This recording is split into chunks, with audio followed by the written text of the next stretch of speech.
കള്ളാക്കുറിച്ചിയെക്കുറിച്ച് പറയുമ്പോഴാണ്, വിഷമദ്യ ദുരന്തമെന്ന് കേൾക്കുമ്പോഴാണ് മലയാളികൾ ഇപ്പോഴും പേടിയോടെ ഓർക്കുന്ന ആ പേര് മനസ്സിലേക്ക് വരുന്നത്. കല്ലുവാതുക്കൽ. 2000-ലായിരുന്നു 31 പേരുടെ ജീവനെടുത്ത കല്ലുവാതുക്കൽ ദുരന്തം.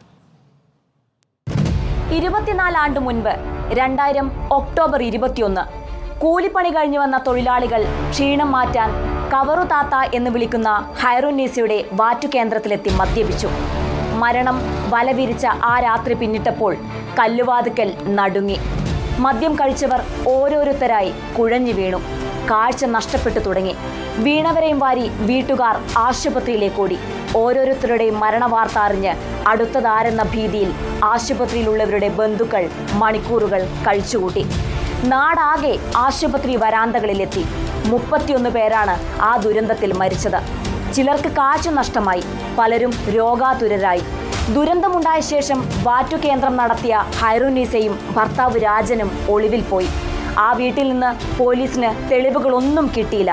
പക്ഷേ മൊഴികൾ നിർണായകമായി. ഹൈറുന്നീസയും കൂട്ടാളികളും പോലീസ് പിടിയിലായി. ചിറയൻകീഴ് എക്സൈസ് റേഞ്ചിലെ അബ്കാരി മണിച്ചന്റെ ഗോഡൌണിൽ നിന്നാണ് മദ്യമെത്തിയത്. മണിച്ചനും കുടുങ്ങി. മണിച്ചൻ കേസിൽ 7ാം പ്രതിയായി. മണിച്ചന്റെ രാഷ്ട്രീയ ബന്ധങ്ങൾ വലിയ കോളിളക്കം സൃഷ്ടിച്ചു. മാസപ്പടി ഡയറിയിൽ പല പ്രമുഖരും ഇടം പിടിച്ചത് തെളിഞ്ഞു വന്നു. സർക്കാരിനെ പിടിച്ചുലച്ച വൻ വിവാദമായി.